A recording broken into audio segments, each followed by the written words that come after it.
On this episode of Scots Abroad, we talk to a versatile defender best known for his time with first club Hamilton, an intelligent, articulate and extremely humble young footballer with a constant desire for improvement. You will hear about time spent in the Polish top flight football, where he speaks openly about Scottish footballers moving abroad, fitting in, learning a new language. We then discuss the much forgotten human side of being a footballer. After a short spell out the game in Poland, he returned to Scotland. He feels a better footballer. We also catch up on how life in the A-League in Australia is with Central Coast Mariners and how he is finding video assistant referees. This is Scots Abroad with John Walker and this week's guest, Ziggy Gordon. Ziggy Gordon, thank you very much for joining us and being the first person on Scots Abroad. How's life in Australia? So far so good, can't complain. It's a bit different to West End of Glasgow.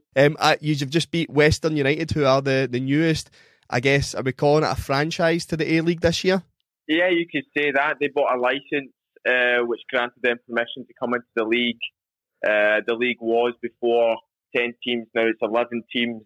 And then next year we're going to have a new team called MacArthur, and that'll make it 12 teams in the league. So, I mean, this league's fairly young. I think it's only about 12, 13 years old. I might be wrong in saying that, but they're always trying to improve it, trying to develop it. So in terms of different leagues in Europe, it's just a baby. Yeah, and that game we mentioned, you've been moved to centre-back now after a few injuries, so you're not in your normal position of right-back, you moved to centre-half. And am I right in saying that? Yeah, well, we've not had any injuries. It was just the gaffer's decision. The reasons for that, you would need to try and get him on the podcast and ask him. I think it's just, he knows that I'm comfortable there. Obviously, last season I played over 40 games at centre-back, and he's probably just looking for a wee bit more experience in that role because we've got a relatively young team, a very new team, so probably that's the only reason why.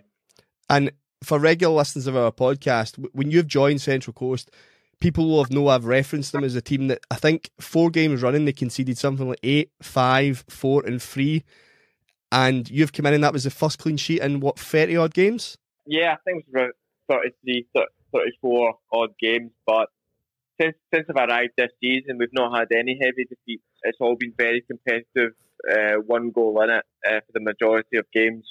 Last season was a tumultuous year, if I can use that word, for the Mariners. And this season, we've got a new coach who comes with a great pedigree, some new players, young players, and obviously myself and a few older heads. I'm only 26, but I feel like a veteran now. Yeah, the impact is there. We followed the cup run at the start of the season, and I think, honestly, I've never seen so many listeners who didn't know who Central Coast were at the start of the season be so gutted by a semi-final defeat. I guarantee you I was more gutted than any listener. but I appreciate that from anyone out there listening. It's great to have people all over the world be interested in the Central Coast Mariners. Obviously, I think most people, like myself, have fallen victim to not knowing much about leagues abroad until you really come in and feel the atmosphere and know what it's all about. So, as I said, it's great to have people taking a common interest.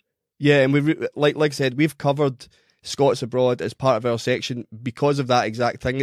It's quite exciting to be able to look at Scottish footballers who are playing in different leagues, and as a result you just get a feel for the leagues and actually enjoy discussing and looking at different things that are outside of, in Scotland, you're just looking outside the Rangers and Celtic for the most part, and it is really good to just see it. And I've said this before, it must be a nightmare for a defender, because anyone who knows that we follow this league, the Australian league is just ridiculous for goals.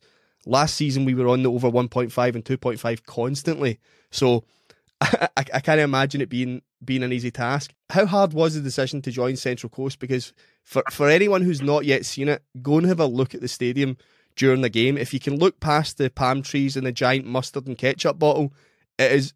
Can you just describe how beautiful a scene that stadium is? It's probably, it wasn't at all, if any, a factor of myself bringing my partner here to Central Coast to see that stadium. Obviously, it's great to play in such a beautiful, scenic stadium, but it's just magnificent. The facilities there are second to none. It's a great family club that's run so well, and I think anyone who's ever gone past and is not a football fan would just revel in then coming to a place of the Central Coast Stadium. I mean, it's exactly like if I was to say to people, think of Dumbarton Stadium and then imagine it in Australia. Yeah, it's probably Dumbarton Stadium with a few steroids in the mix. And a totally different forecast. I mean, my partner and I were complaining the other day, we've not seen rain. I mean, I never thought I would say that sentence, you know, even ponder that question, because obviously living in Glasgow most of my life, you know, it was rain every single day, and I used to say, when are we going to see blue sky? But every single day it's pretty much blue sky, other than the 3 weeks here from bushfires, which I'm sure is, you know, it's made a massive impact here. It's in the media everywhere, all over the world. So unfortunately, we're going through some tough times due to the weather, but you know, hopefully that will surpass soon. Yeah, and I can definitely confirm, as we're doing this via phone, we're 11 hours behind. It is currently pissing it down here just now, so you are correct. Ziggy, I want to take you back now. I want to try and go through a bit of chronology and create a profile for our listeners who have maybe only engaged with you through Central Coast on our Scots Abroad, and just discuss about growing up in Scotland, potentially your earliest memories in football, either at playing or watching, and where that would be and how that led you to deciding a career in football. I think my career in football, my beginnings are reminiscent of 99% of football players playing today. I think I just got into football because it was an active sport. My friends played it. It was the cheapest sport to play, really. It was the easiest sport to play in the playground. And then you're just enjoying it. You're just playing with your mates, not thinking anything of it. And that's really how it began. And then, you know, year after year, say somebody somewhere thought I was half decent, and I managed to get into one of the Hamilton Academical satellite centres just next to where I live. And then from there, I really just took off. Never really thought much of it.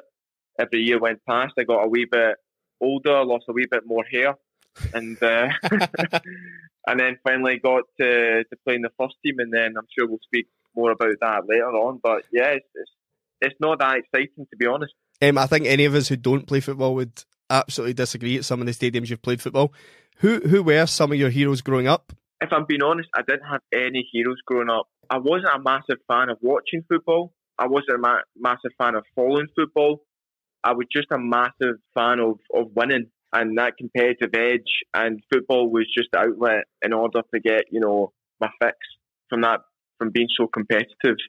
And playing in boys' clubs from a young age, I played a lot of games, and you just get used to, well, some players, I would say, get used to that winning feeling, and you just keep wanting it more and more and more. And the only way you get that is by developing and getting better, and then going into better teams and developing again, and then, you know, that just gradually continues. So that's really where it happened. I know everyone would probably want to hear me saying, you know, I was an avid lover of football. I've always followed, you know, this team and that player, and I've tried to roll my game around, you know, that right back or that centre back, but it's really not been the case. I mean, personally, I find that, as a person who has followed one team, I find that quite fascinating, to be honest, because I think it maybe gives you a better setting in football, in the sense that you've maybe watched different players or different times where you've just dipped in and out of it. I guess the question there is, I've read that you were a chess champion growing up. Yeah, I don't know if that's been the worst thing I've ever done or one of the greatest achievements I've ever done, because I cannot shake that off me. I get asked about that everywhere I go. And yes, I was at one stage in my life, I was the best chess champion at my age. Remember, I was only about 13 years old.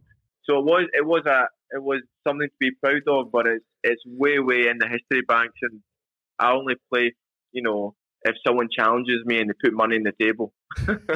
Well, Lennox Lewis actually does play semi-pro online, so if you have any contacts with Lennox Lewis, that is a man you can get in touch with and play at chess. Well, I'll leave that with you and your capable connect. It was just I found that a wee bit interesting, because I have heard this analogy before about, I think it maybe wasn't Mourinho, but it was maybe one of his coaching staff that did discuss the tactical side of chess being very important on how they decided on who they picked, because I think they compared it to being every team rightly or wrongly, it's not a basis on talent, but every team will need their pawns, and then they have their kings and queens. Do you think there is anything you took from the tactical side of chess, or just the mental, like thinking things through, thinking steps ahead, and take it into football? Because I think when you've moved into centre half, I do think Central Coast look like a completely different organised side when I watch them. Honestly, I don't. It's a great question, and I wish I had an answer to back it up. But honestly, you don't know. It's you really don't know if I played chess or if I hadn't, whether or not that would make an impact. But I do believe things do happen for a reason. The fact that I played chess, I got to hear, and so far I'm pretty content with how my career's gone. Obviously, I would like it to be a lot better, but I'm very fortunate to be in the position that I am. So I'm glad that was a part of my past, and it's something that no one can ever take away from me, I guess. Yeah, and so you left the glitz, the glamour and the girls of the chess world behind, and then decided to become just a boring professional footballer? I could have gone through two different avenues, and I did weigh it up, and it got extremely close, but football just nicked it in the end. Yeah, you are regularly hearing of the dangers of getting into the chess world and the impact it has on personalities. So, I mean, personally for this interview, I'm glad that you chose to go down the route of footballer, or we wouldn't be talking right now.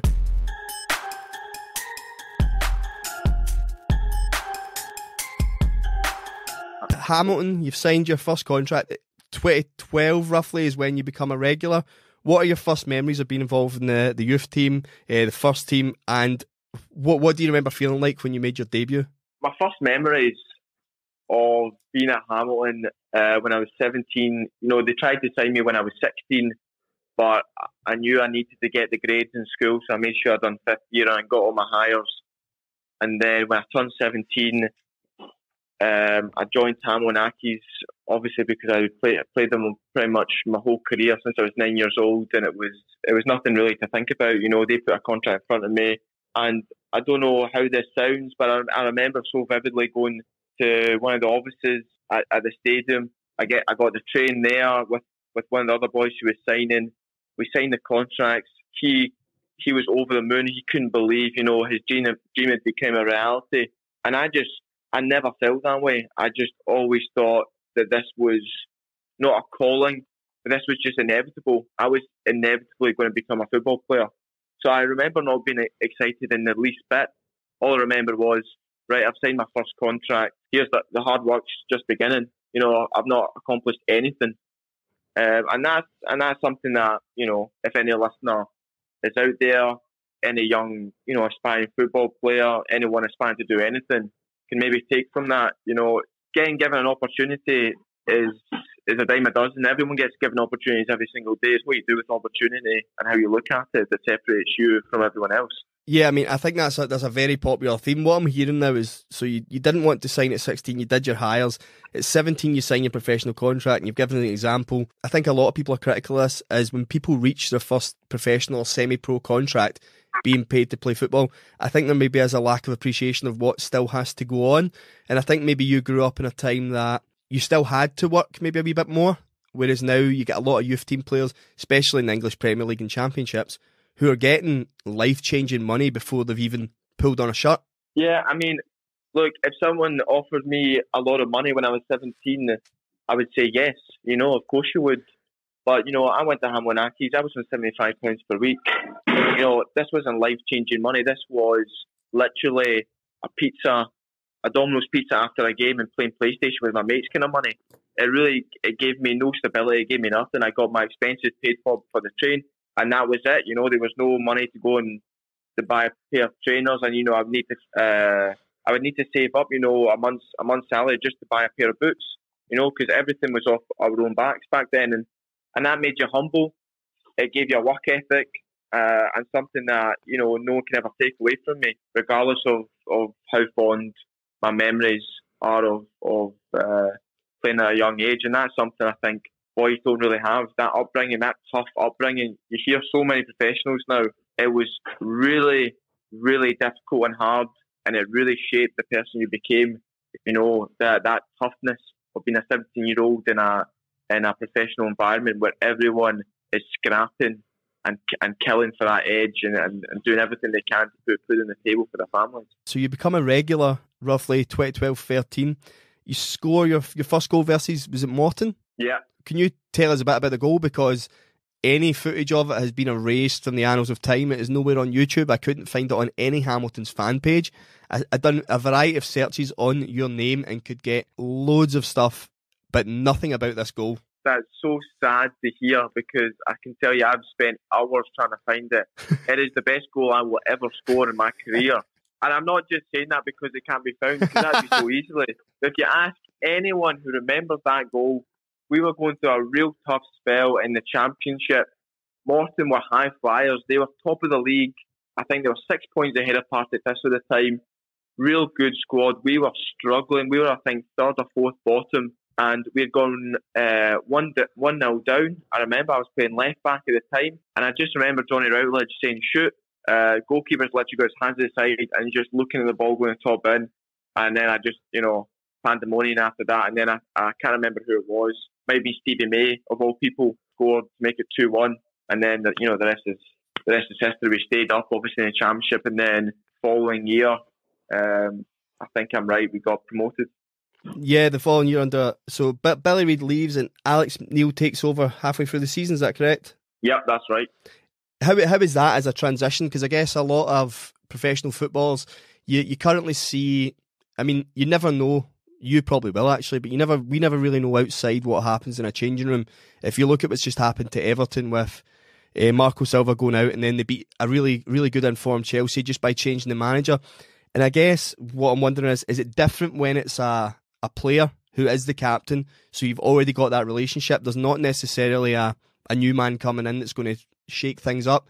The guy's played with you, so is there an ease off because you've got the relationship, or is there a worry where maybe someone takes charge from the dressing room who doesn't get on with you, and that personal issue becomes a problem in the playing aspect? Honestly, it's happened twice in my career.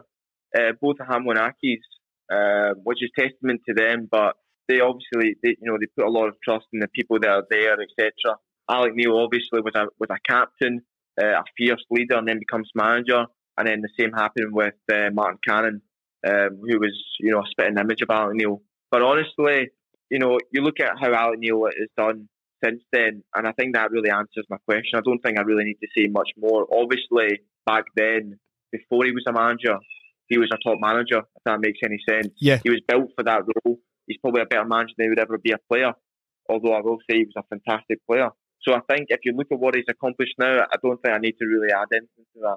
Yeah, I mean, I think anyone who's following Preston just now or followed Norwich a couple of years ago when he got the promotion, it's something that I really admire at Hamilton, to be honest. I think when you watch Scottish football, Hamilton perhaps get a hard time because they're always, well, not always, but they are a yo-yo side. They normally float between 10th and 11th for stay up, or they've been down and got promoted, but they have had the odd season where they've played really well and been high when they had McCarthy. But I do like, it does seem to be an actual model of Billy Reid, right? We take from the team, Alex Reid's a captain, he's gone into management. Then it's Martin Cannon, who was the captain, goes into management. It does feel like there's a really nice structure. And they're one of the few teams that I've felt, even if performances dip, what a Hamilton side's trying to do from academy through to the first team. Would you feel that's correct? Yeah, I think that's really obvious by the last. Well, I can only speak about my time at Hamilton. From 10 years old, I was 9, 10. I was just a young boy at John Hill School, playing the playground, playing the school team, and then all of a sudden, I go to one of the satellite centres who had an age group for every, until under 17s, and then there's a pro youth set up, and I wasn't the only one to do so. So obviously, Hamilton had a very clear idea what they wanted to do, not 2 or 3 years ago, but 15 years ago. And I think they're getting the fruits of that right now. However, a lot of teams right now who have that pressure to do well every single year cannot look at the bigger picture. They need success right now. Whereas Hamilton obviously thought, the owners must have thought, we're not going to get success overnight. We need to really plan for it. And Hamilton Ackies have been in the league for 6 years now, which is an incredible feat. I think I'm right in saying 6 years, 5 or 6 years anyway. Just an astonishing feat for a club that size to be in the league. When you look at the championship and the sides that have been in the championship, Rangers, obviously, through different reasons, Hearts, Hibs, Dundee United, Dundee, St Mirren. These are all really big sides who have obviously faltered at the last hurdle. And that's not happened to Hamilton Accies. I think Hamilton have been massively unlucky through the years where they've lost people like Easton, MacArthur and McCarthy for not a lot of money when you see what they've then went on to do down in England. I mean, it's true, but you know, what else do you want them to do? At the end of the day, your value is the value that someone's willing to pay, and that's the end of it. If MacArthur and McCarthy stayed any longer, would they have got more money? I very much doubt it. So, you know, obviously they thought they've given the club everything they've got. This is the money that they are valued at the moment. We all know that as soon as you touch, you know, a plane of grass in England, your value's then times by 10. There's nothing you can do about that. So that's the value they were now, and it would be the value they were in a year or two. So I think they did everything right and by the book. Yeah, I'd agree. I'm hoping when you see the money that like Kieran Tierney's moved for to Arsenal, I'm hoping that Scottish football and teams like Hamilton do start to get a bit more respect when transfers are going around. Then there's more money circulating in Scottish football, and it becomes more of there's a better return on investment for the money they've spent investing in the youth team and having the setup that they do. But so you got promoted that year. There's a standout victory, and it's Morton who are creeping up again. Can you remember that game at the end of the season? I can remember it only because obviously the result, the magnitude of the game, and you know how it depended upon how Dundee were playing against Dumbarton at home. We knew that if Dumbarton drew the game, we had to score 8 goals. You know, and it wasn't even thought about. Do you know what? It's not something we go into the game thinking, right, we have to go and score 8 goals, guys, to give us the best opportunity of winning of getting promotion. It was just one of those. We were at home. We were the informed team the whole year. You know, we just never seemed to beat Dundee, and that's what really killed us. But if you want to get promotion, you need to beat the teams around you. So I've got no harsh feelings about that season. But they were already relegated. We were in form, and you know it was a 10-2 the result, and I think it was a fair result. If I'm being totally honest, if you look at the chances we had, everyone was just, you know, playing really well, playing at their highest level, and obviously Morton being relegated already, unhappy players, out of contract players who obviously weren't happy during the whole season, obviously weren't going to give their absolute best for the club, and you know that's nothing on those players. That's just reality in every walk of life. But it was a fantastic game. I remember I got 1 assist. I mean, in fact, I got 2 assists in that game. And then we were just listening to the Dumbarton score. I remember the Dundee keeper pulling off some absolute world-class saves, and they go and win the league. But it didn't really feel like anything because we honestly didn't believe we were going to win the league that day. So we just kind of carried on and went our way. And obviously we beat Hibs over 2 legs. And now Hamilton, I've only ever seen Premier League football since. On that, so that was the first year, was it the first year or the second year of the playoffs? So you there's a last minute equaliser for yourselves against Hibs to take it to penalties. Right. That's right. We lost the first leg 2-0 at home, but it was never a 2-0 game. But fact of the matter it was.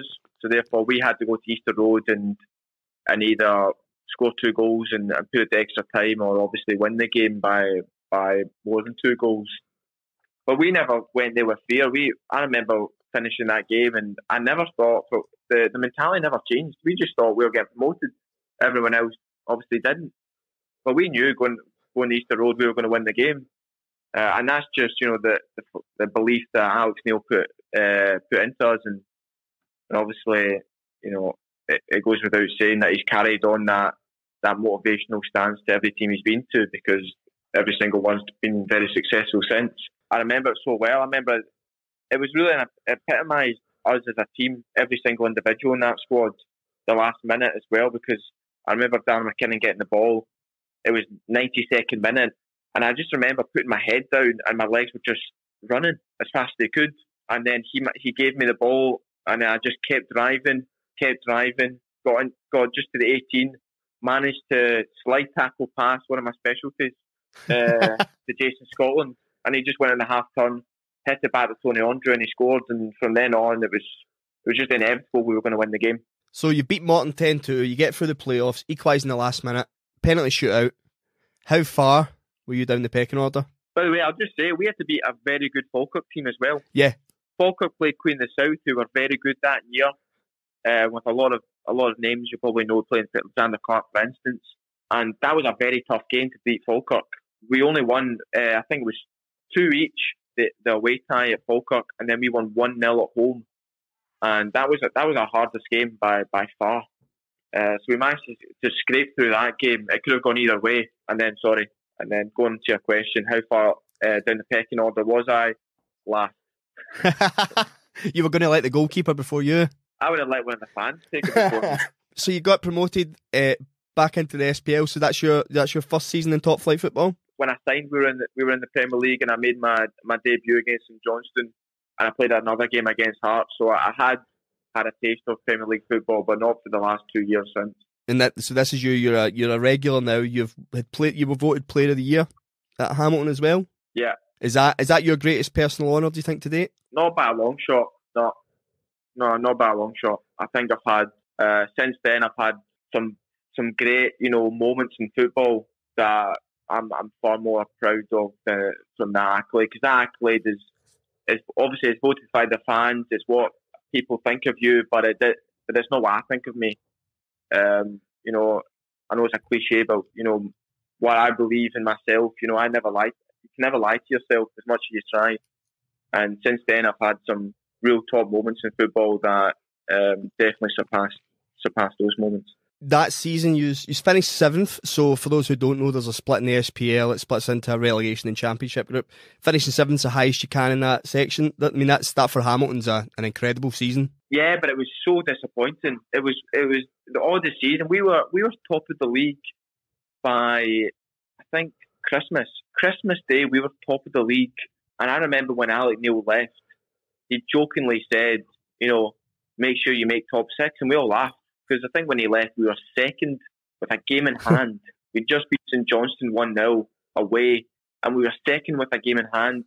And we just laughed because we were playing so good. It was that invincible feeling. We just felt we couldn't lose.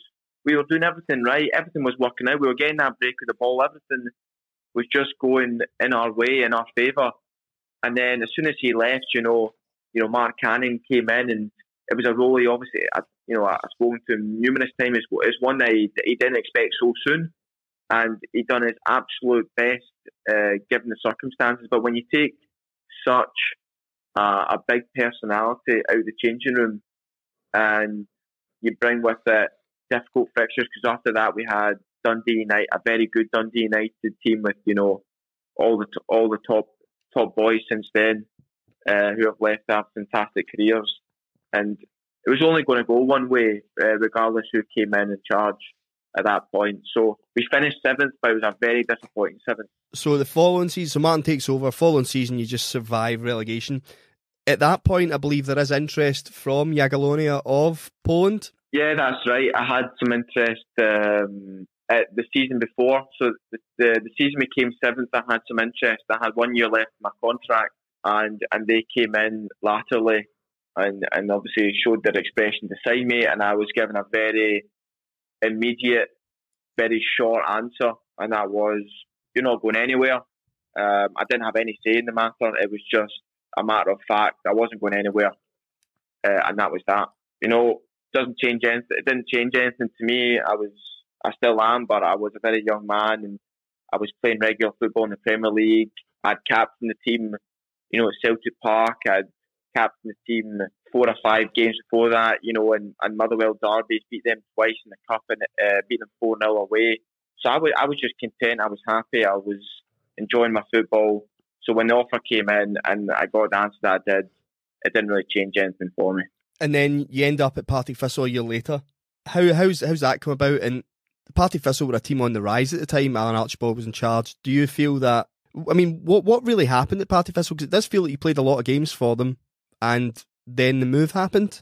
Look, football's. I say to my friend jokingly, but it's like a fugazi. Nothing really seems like it makes sense. How many stories have we seen and we looked at it on paper and thought that doesn't make any sense? But you don't know the inner, you're not in the inner circle. You don't know what's really happening. All you see is a headline, and you make up your own opinion of that based on one headline, which I think is always wrong. When I left Hamilton after that year under Martin Cannon, I had a real good season. I think I played every single minute of that season in the cup and in the league. I think I was the only player to do so. Really happy with myself. I had offers from abroad. I had one offer from down south that I was already going to. And then, long story short, I went on holiday. I knew I was signing for a club down south, and the manager got sacked. And then that offer obviously went off the table. And then I had, from all these offers, I had no offers. Because very quickly, managers use their budget. Things change. You're not a striker. You're not an attacking midfielder. At the point, I was a right back, / centre back. So I found it very difficult. And then Partick came in. I liked Alan Archibald. I only known him as a competitor. But, it seemed to fit. They gave me the contract that suited me.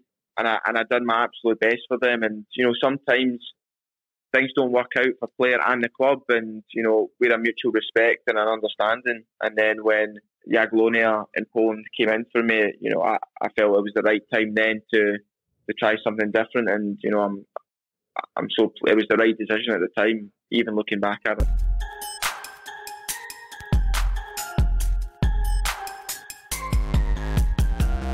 Yeah, I think any of our listeners, I think this will be the part that's most interesting, and this is the part that I'm being obsessed with and reading about, and just fascinated with what decisions have taken place. So that they've came in when you were at Hamilton, you were told no. They've then come in again.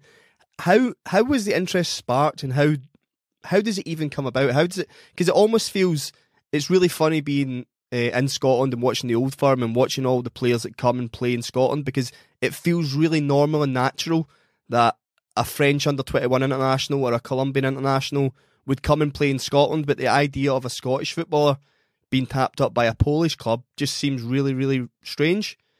How does that come about, and how did that start? Well, it comes about the same way that we would get a Colombian internationalist or a Uruguayan or a French or whoever come to the Scottish League. There's scouts everywhere. There's agents everywhere who are working the part of clubs and players. And we've now, digitally, we're far beyond, watching someone in the park and seeing their talent and then talking to a few people and getting someone into a club. My stats and everything I do, every single touch I have in a game is straight on, Y-Scout or Instat, and these are platforms for clubs to look at different players without being anywhere near them, being thousands of miles away. Clubs can look at, how many touches on the right foot, left foot, how many headers, how many duels I win, how many tackles. Every part of my game could be analysed, in the front room, thousands of miles away. So that's really where it came about. As I said, I had a good season. They've obviously spoken to people, possibly had one or two people look at me, but it was most likely to have been seen online from, I don't know, I'll never know, but they obviously look for a type of player, and I matched that type of player, and that's where the interest came about. So the interest comes about, you're approached. Who do you then consult with? Is it family? I read somewhere that Barry Douglas, who had went from Dundee United to Lech Poznan, what advice is given? Who are you reaching out to that you have contacts of? Who's the most important people that you reach out to? So Jagiellonia came in for me 3 times.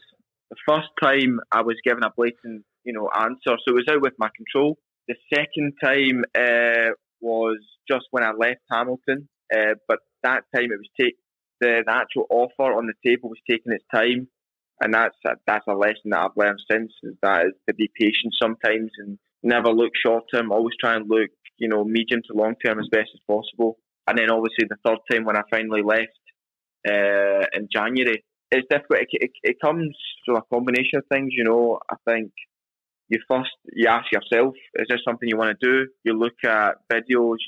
You go straight to the internet and look at the stadium, look at the players they've got, where are they in the table, where is the city situated, all these things. And then once you've done that, you then maybe ask some players who have played in the league, if you're lucky enough, a player who plays there. And I did everything. I looked online. I spoke to Barry Douglas. I spoke to a player at the club. And, at that time in my career and in my life, I thought it was the right decision to make. So you have Polish family, is that correct? Yeah, I've got Polish roots on my mother's side, but people seem to think that's got anything to do with it. I mean, unless my mum's, a secret agent, a secret football agent, or knows some people in football, which I guarantee I don't think she knows how many players were on a pitch at one time. I can guarantee you that was not a case in the matter. So I think you Jagiellonia is very eastern. Yeah, that's right. Very cold. Yeah. Is your mum family from? Is it Krakow? Yeah, that's right. So that's not even. So that's not even close, isn't it? No. No, that's not even close. So I managed to travel a lot of Poland whilst I was with the club, and it's a beautiful, beautiful, beautiful place, and somewhere that I'm so glad I got to see. So this interest has came along 3 times. Is there at any point you're thinking Poland might be where I end up and I should maybe start learning some Polish, or has it just been 3 separate approaches and the language has just had to be learned when you've went over there? Yeah, it was the latter. As a football player, you can never look beyond the next day. You really can't. So anything can happen. I mean, I've had 5-6 offers on the table once, and I've had 0 offers, and I've had 5-6 offers one day and had 1 offer the next day. You can never count your chickens. So I think when I had the first offer, the second offer, and the third offer, I never thought anything of it. It was just a football mindset. And then obviously when I went over there, I had to take lessons, but unfortunately I didn't pick up the language as well as I would have liked to. I probably didn't work as hard as I should have, and I found it very difficult, especially in an environment where Polish was always spoken on the training pitch, and that did not work to my advantage, unfortunately. I think I really felt the repercussions of that. Having looked at Polish myself, Polish is a really difficult language, especially if it's not like learning it from home. You've moved to a new club, you're trying to settle in, you're trying to get to know players, managers, styles, tactical football, different training sessions, and then you're expected to go home and then take an hour or 2 hour lessons to try and pick up the language. I'm quite interested to know what your first day's like. So how are the people with you? How's the training ground? What is the first session like for someone who doesn't speak any of the language and the players are speaking in their native tongue? It's scary, if I'm being honest. It's a shock. You immediately feel homesick. You immediately feel all these feelings of regret. Did I make the right decision? What am I doing here? Where's my home comforts? Where's my family? Where's the support? And you don't have any of it, and you got to grow up really, really quickly. That's something that luckily I'm a very strong character. I've always have been, and that was the only way I really survived, because it was when I went out there, it was about -15, -16 degrees. Never felt cold like this, and it was really difficult just to train in that environment. Never mind understand the language. Was so many different aspects when I first went there that I really didn't foresee before I obviously took to Poland. It wouldn't have changed anything, but I might have been able to work on my mindset and try and prepare a bit a little bit better for those situations. But it was really, really difficult. I remember going to my flat, just going to bed thinking, what am I doing? What am I going to do here? Why am I here?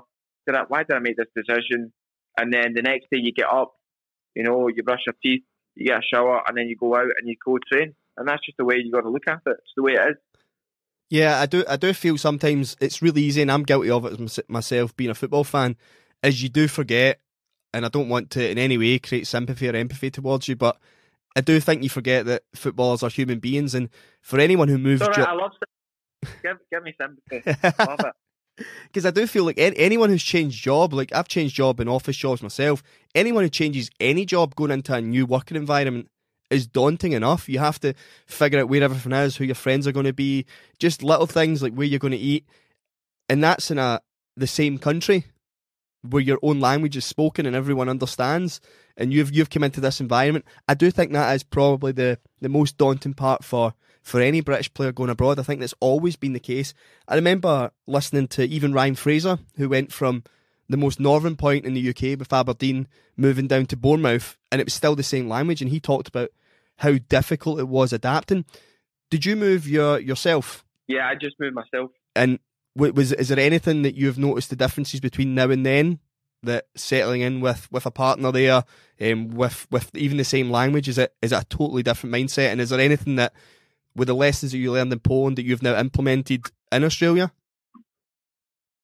I think the lessons that I learned, you can only learn by doing. I don't think any information or any advice anyone given me prior to moving abroad would have helped me really in the slightest. I think you've got to live through it and then come out the other end. Obviously, I'm in a totally different environment, and quite honestly, a totally different person to the person I was when I moved to Poland, and now I'm in Australia. It's totally different circumstances, different situations, a different time. So I can't really compare either or. I know you'd like me to, but I really can't. No, that's fine. So for all the language barriers difficult, there is actually a video of you during a pre-season camp or a mid-season camp where they are trying to get you to say something into the camera. Language barrier aside, and he's picked up some incredible results, and he's a really good season that year. He's finished second. I want to talk a wee bit about the standard of the football, because we don't tend to watch it. I've watched loads of clips from your time there, and certain players, and I've looked at players who are now maybe at the top of their game that were in that league at the time in your opposition. Is there any players that stood out for you? Any differences you noticed in training, or even just style of play that took you by surprise or impressed you? I don't really have. It's 8:45, and I'm an early riser, so I don't have enough time in my day to go through everything in terms of training and all the changes I saw. And I can speak about players all day. I can speak about training all day. I speak about football, non-stop.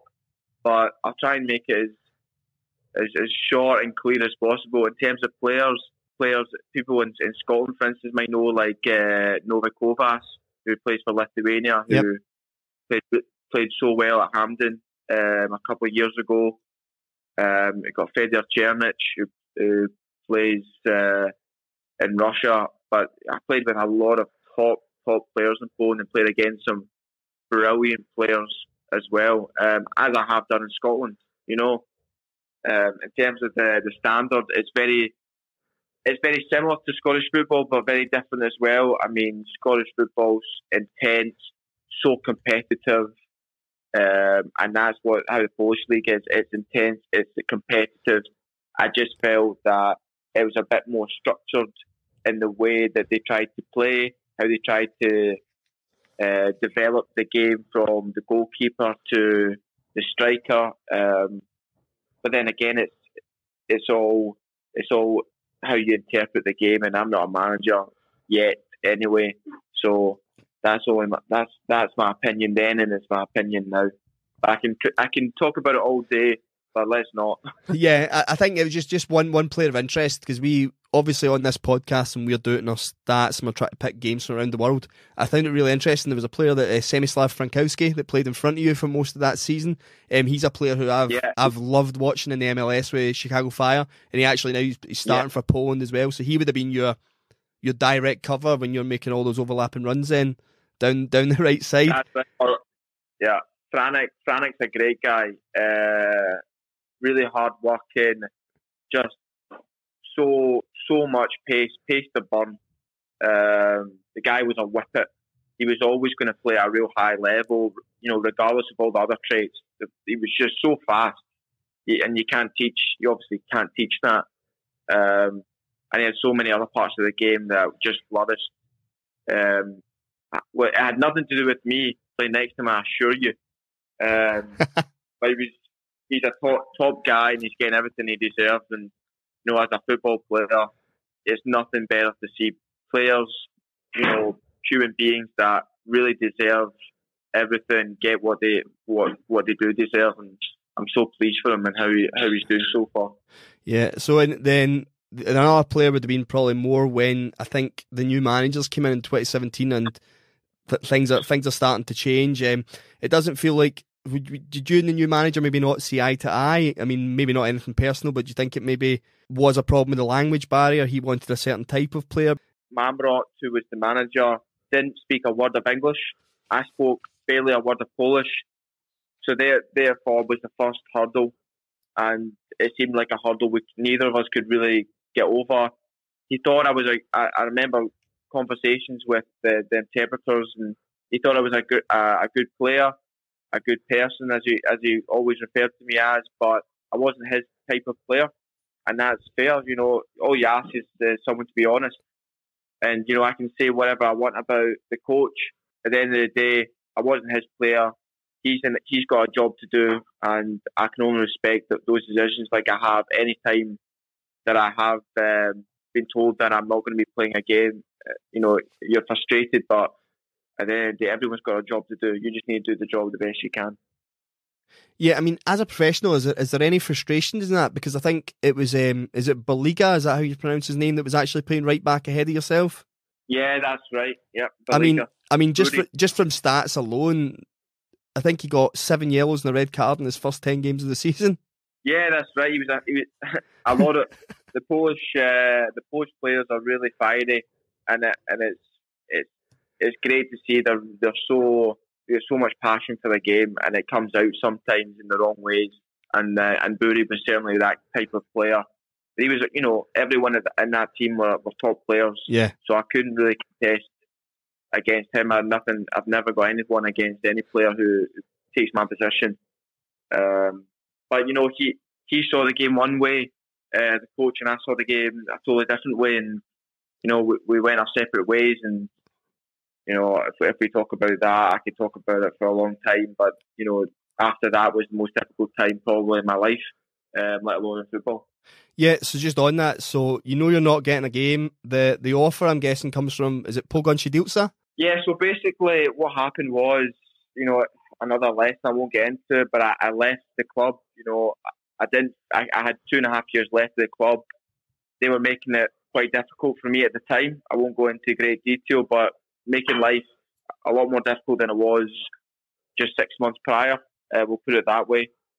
I decided to leave. I could have stayed and earned money that, you know, I wasn't earning through playing. I just wanted out of there at the time. It was a tough time for me, you know, in my own life. I had problems outside of football, family issues, all sorts of things going on. And I decided, okay, right, I'm just going to take a step back. I was told I had offers on the table back in Scotland, but that wasn't the case. Things took too long, and I was out of the game for about 1 or 2 months. And then Pogon Siedice came in. You know, a right back in January, February is not, you know, on the wish list for most managers. And I just felt, you know what, I need to go out and play games wherever it is. So I took next to no money. I just wanted to go out and play games, and I was guaranteed to play games, and that's what I did. And that was the only reason I went to that club, was to play games and keep my fitness up, and then wait till the summer and then see what else is there. And I think they ended up being relegated that season. It just looked like, from looking at the results, just too many draws at the end of the season. Yeah, I think so. I think they were struggling before I got there. There's lots of reasons for that, but the league there, even in Poland, it's so fiercely competitive. Every team's a real top side with their own identity and style, and sometimes, you know, the luck goes against you. And we went into the playoffs. I got injured, didn't play the playoffs, and then they got relegated. But you know, obviously, I wish them the best. But really, as a player, and my own motives were only to go there and play games. I gave them my best, and that's why they signed me. It wasn't for any affinity to the club.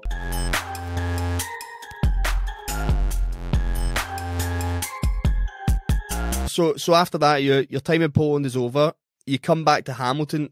Do you feel you noticed a change in your game? Did any one of the coaches who were still at Hamilton that maybe had a relationship, or any of the players, did anyone notice a change? Because obviously you've been away for a year and a half in a totally different environment. I think you spoke openly before on other podcasts about the different types of training, whether it be more tactical and technical. Do you feel you came back a more rounded player, and did anyone else notice that in your game? I can just answer that with a fact, and that is, I knew myself I was coming back a different person, a different player, physically, technically, tactically far superior to the one that left. And I remember having a discussion with Martin Cannon. I don't remember what the discussion was in the end, but I remember him saying that I came back a different person, a different player, far superior to the one that he remembers. Because remember, he played, 60, 70 games right beside me. So he would know better than anyone, the type of player I was when I left. And I remember him commenting and saying that you're a totally different player to the one I remember. And, far better for that.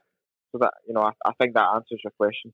Yeah, so I mean that season, did you know that Hamilton was just going to be in your last season? Did you know that was just going to be a one season thing? Did you know that you were going to look to move on, and that was the Hamilton thing just bridging a gap, or did you think you were coming back for the long term? As I spoke, briefly on, it was a tough time for me. People don't see this side of football. People only hear about it, but no one really feels and experiences it for themselves. I think we're all at fault for thinking football player, money, egotistical. What problems can they have? I've got real problems. I don't know, whatever it is, pay your mortgage. I can't get a job. I'm doing this. I'm grafting. I'm working 10 hours a day, doing the best I can. And the last thing I need is football players telling me that I should feel sympathetic for them. But you need to understand that football players, 99% are struggling. And that is the honest truth of it. 99% are just doing their best to make it through the game and deliver for their families. We can't all be as fortunate and be 17 and be given all this money, and then you progress and you get more money, more fame, and everything looks great. Almost all my friends in the game are working year to year, giving everything they can, looking for a bit of luck, hoping for the best, doing their best, and just hoping more than anything, more than expecting. Hoping more than expecting is something that I always say to people, hoping that they can, give their families everything that they can. And that's the harsh reality of it. And at that time, I was in a difficult place. 6 months before, I was playing the Europa League, and then at that point, I hadn't played many games. It was tough. I'd been over in Poland for 2 years. A lot of managers in Scotland forgot who I was, and that's how quick football changes. We see it with so many players. And at that time, I had a few options in football, in Scotland, one or two down in England. But I felt that what I had learned was it's hard to go to a club with no credit in the bank and try and start something new. So I knew going to Hamilton, they knew everything about me. They knew what I was about, and I knew what they were about. It was, for me, personally speaking, I was going there to try and change my career in a positive way, because the last year was very difficult for me. And going there, I knew I was going to play games. I knew I'd be liked by the staff and the fans, and it'd be a perfect environment for me to almost reboot my career. And everything worked out well. I don't know if we're going to speak about it or not, but last year was no doubt my best year in football. Yeah, I mean, that was one thing I noticed. Obviously, I follow other teams, so I really only see yourself when they're playing against a team that's on the TV otherwise. But from looking at clips and remembering watching you in your first spell to now, and then watching Central Coast, I see a completely different player altogether. I guess the captain side obviously comes across naturally, and for anyone who's watching the Central Coast games, that's clear for all to see. If you watched any A-League last year to now, I know there's other changes in the back four and there's other changes in the team, but the organisation, there was a clip when the centre mid in that Western United games tried to walk out the box with the ball. I remember it well, yeah. Yeah, and for anyone who was watching that game, your face came up on screen, and you were not being nice to your player. You were not happy at all, and I think that was maybe what was missing last year. I mean, if I remember rightly, the player was a very experienced player, and he should have known better, but it was a totally different side. So the organisation, being captain, coming back, fairly successful. Any season, I guess, for Hamilton, whether professionals like this or not, is probably staying in the division. Did you know that was your last game going into it? Yeah, I mean, during that season, I said I was playing every game, and I was probably playing the best football I'd played since, having that great spell under Alec Neil in the first year in the Premier League. and I was getting attention from down south. I was getting attention from abroad again. I had one move collapse in January. I then finished the season on a high. I scored the goal that kept us in the league at that time in the last game of the season, and then I knew personally that was my last game for the club. But I say that now, but at the time, you never know. If you had asked me after the game, is that you finished, I wouldn't have said 100% yes.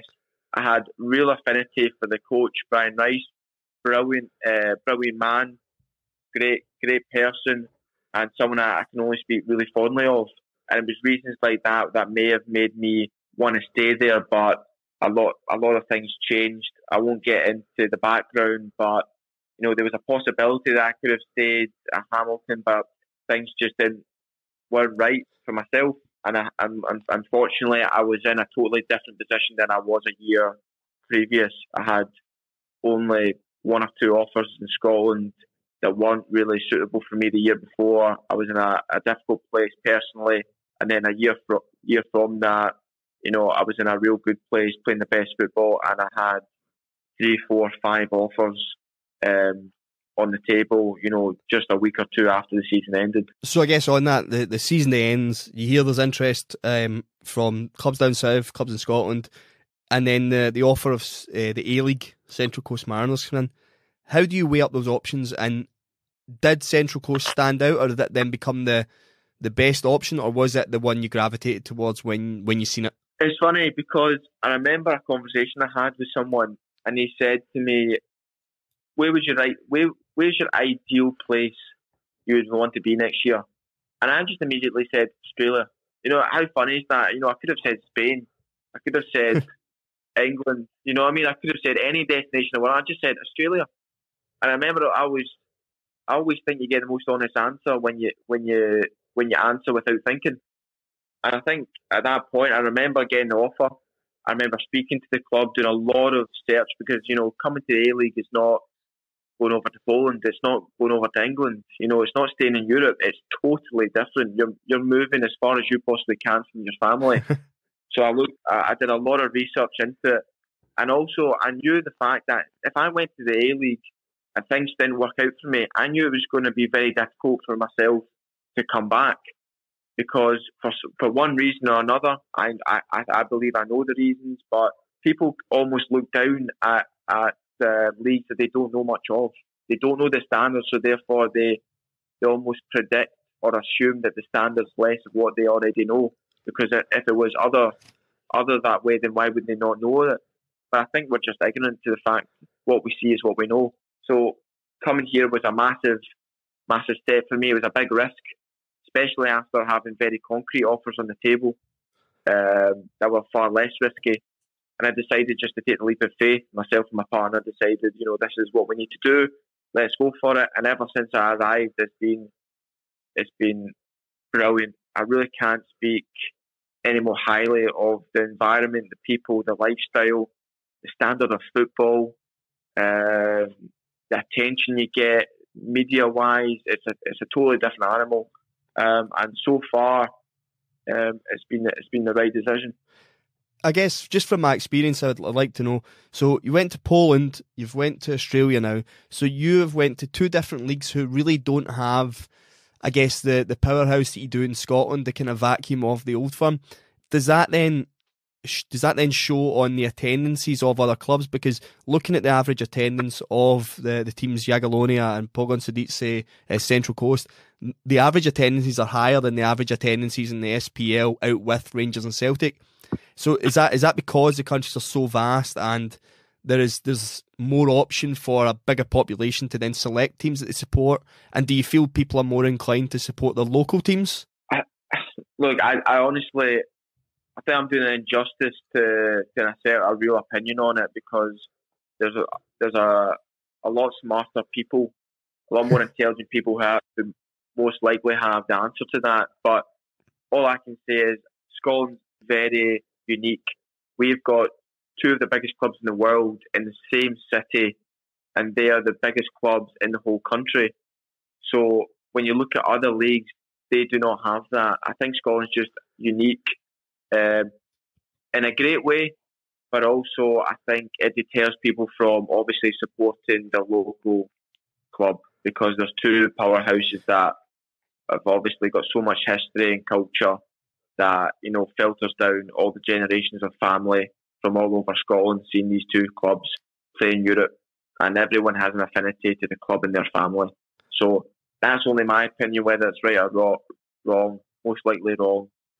That's what I think. I don't know about yourself. No, I honestly, I just, for those, I know you were saying about people looking down on the Australian League, I think one of the best thing the Australian League has going for it just now is, one, in the UK, BT Sport have excellent coverage of the A-League, and its time slot is unbelievable, because for anyone who gets up like myself normally early on a Saturday and Sunday morning, every game is live on TV. You are able to watch every game, so there shouldn't be really any excuses to look down on the level. I mean, I'm fascinated by the competitive nature of it, in the sense that you guys have beat Perth Glory, who actually won the championship last year, and they're now in the bottom four. It's a total change where teams can change and move around every season. Like we said, it's expanding. I think it'd be really bizarre for anyone who's actually watched more than a couple of games to realise that the level's fantastic. I just want to know, is there any players that have stood out for you that you've faced or played with already, or if you're noticing any youngsters? I know in your team you've got a boy that I really like, Samuel Silvera, who's I think only really signed his first contract this year. He really excites me. So is there anyone that stands out? I mean, this league is full of talent. We've got players from Brazil, from all over the world that, you know, you watch and you just think, this player's different level. This player's far superior to I am, but yeah, I'm sharing the same pitch as him. So I'll try and make life extremely difficult for him, is what I usually think in my head almost every game. But there's a lot of good players. Obviously, the player you just mentioned is a great young man. He's got bags of potential, and I hope, you know, that he keeps his feet on the ground. And, you know, potential is just potential. It's what you do on a Saturday that really matters. I'll do my best to help him in any way I can. But like you're saying, there's no golf in differences in quality in this league because of the financial cap that clubs have to obey. And that makes a big difference. You look at Celtic Rangers, and then you look at a St Johnstone, a Livingston, a Hamilton Academical. You cannot compete with these levels. You just cannot. It's not even to the levels of Leicester, you know, a couple of years ago competing. It's totally different. But in this league, every team needs to be accountable for every single dollar that they spend, and that makes the league so competitive. I mean, every single game, home or away, you really cannot say who's going to win the game. And I just think that's brilliant to watch as a spectator. Yeah, I totally agree.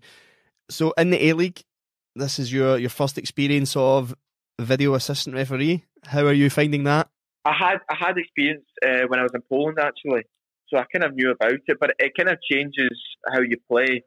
It's hard to say. I mean, I watch every single highlight from Scotland, from the Premier League, the Championship and League One, because I've got friends all over the leagues in Scotland that I try to keep a keen interest in what they're doing and how their matches are going.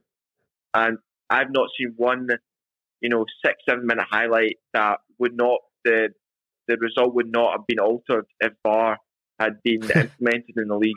I see it constantly thinking, that's a bad decision. The VAR would have looked at that and it would have been awarded a penalty, or that would not be awarded a penalty, or that would have been a red card, and that wouldn't. I've not seen a highlight where VAR wouldn't be an issue in every single one of the games, and I think it's great for the game, if I'm being totally honest, because it's really hard to complain to a referee about a decision when the decision can be looked up upon VAR, and you can't complain if the rules are stipulated in the game and you look on video.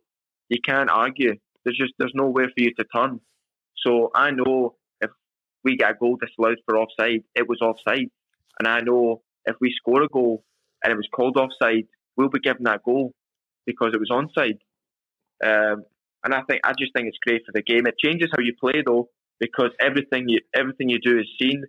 You need to be really street smart. You need to think about how you're playing constantly, because everything, as I said, everything is taken in by the analysts, in the van next door, and you can't make bad decisions, especially in the box, because you can't get away with it now. Yeah, I mean, and on that, I do think from people in the UK watching VAR being used and seeing a lot of teething problems, I do think the A-League is actually the best league I've seen adopt it. Just from the mass amount of games I've watched. I think I seen during the Western United game that you actually had there was a handball check on you for a cross. That's right. How does that feel when you know deep down that it's hit your hand but it's never a handball, but there's a check on and there's been the handball changes? How does that moment feel for a professional footballer when you're waiting on a VAR check, knowing that you've not done anything wrong but it's brushed your hand? Honestly, it makes me feel like the game's fair, because at the end of the day, he's watching it through multiple angles, and then if the letter of the law says it's a handball, it's a handball. But if I know myself that I've done everything correct, and I see like I did when I saw the referee go over to the television, I felt totally confident because I knew what I had done, so I knew that he was going to see the same image that what I saw. So I was totally at ease, if I'm being honest.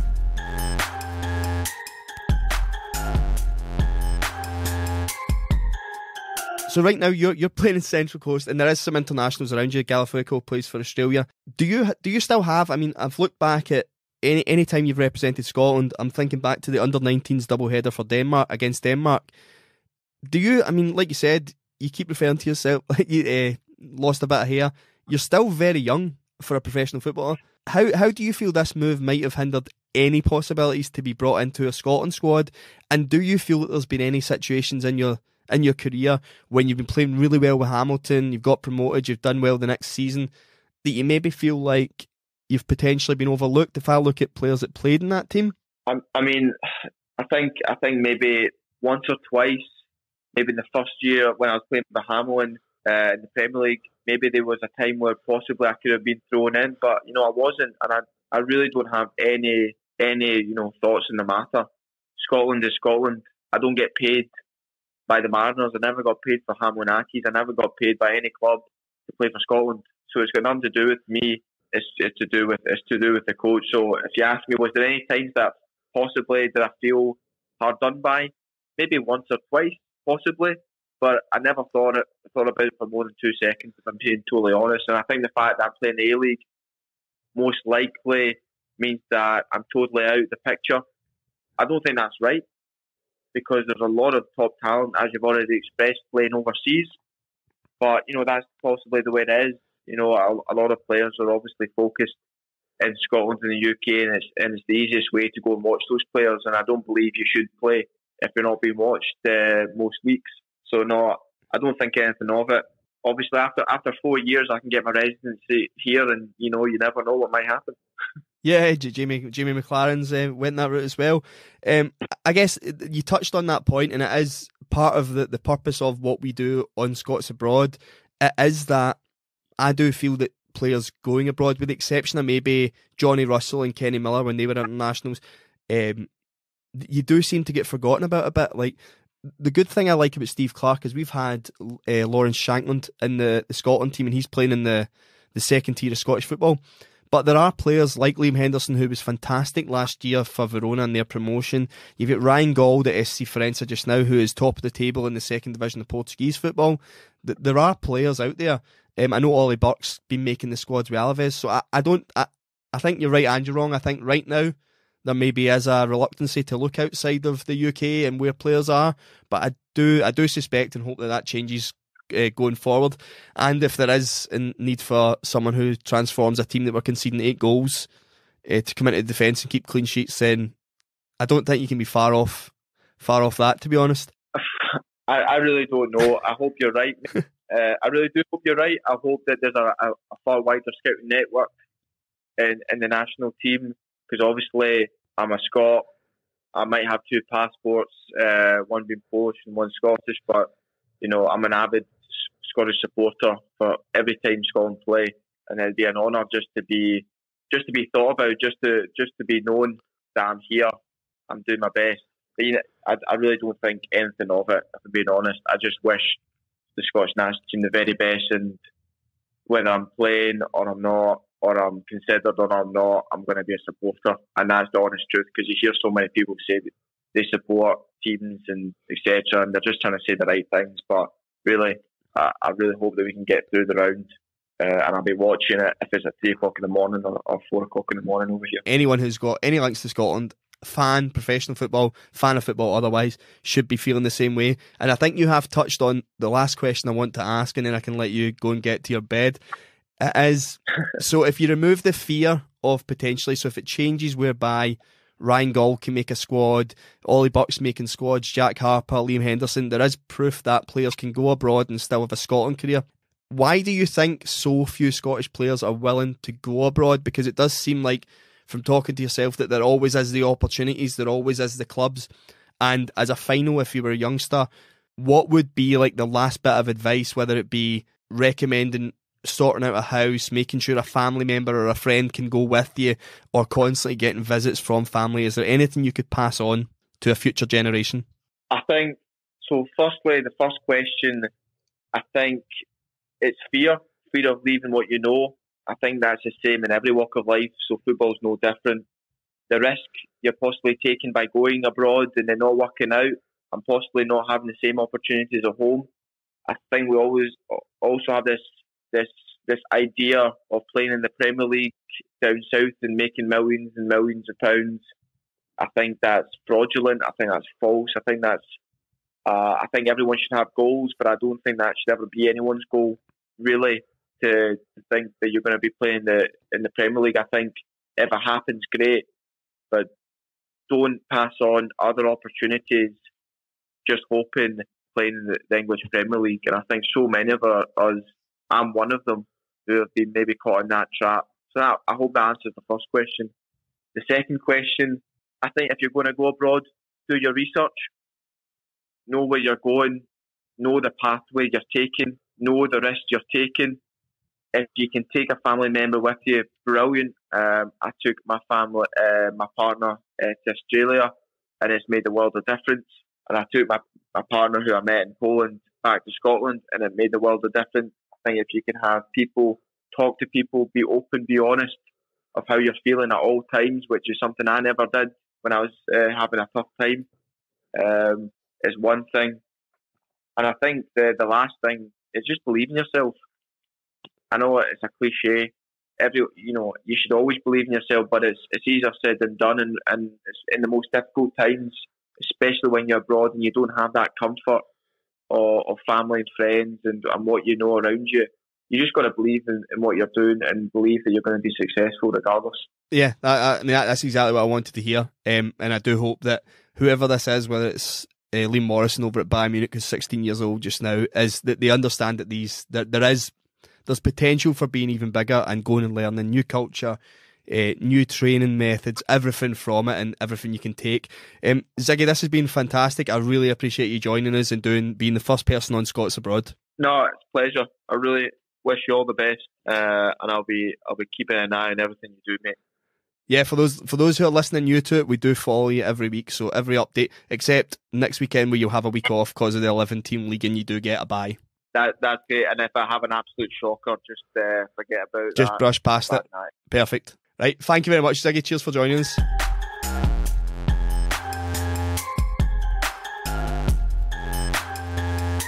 Scots Abroad is written and produced by John Walker and Gary Black.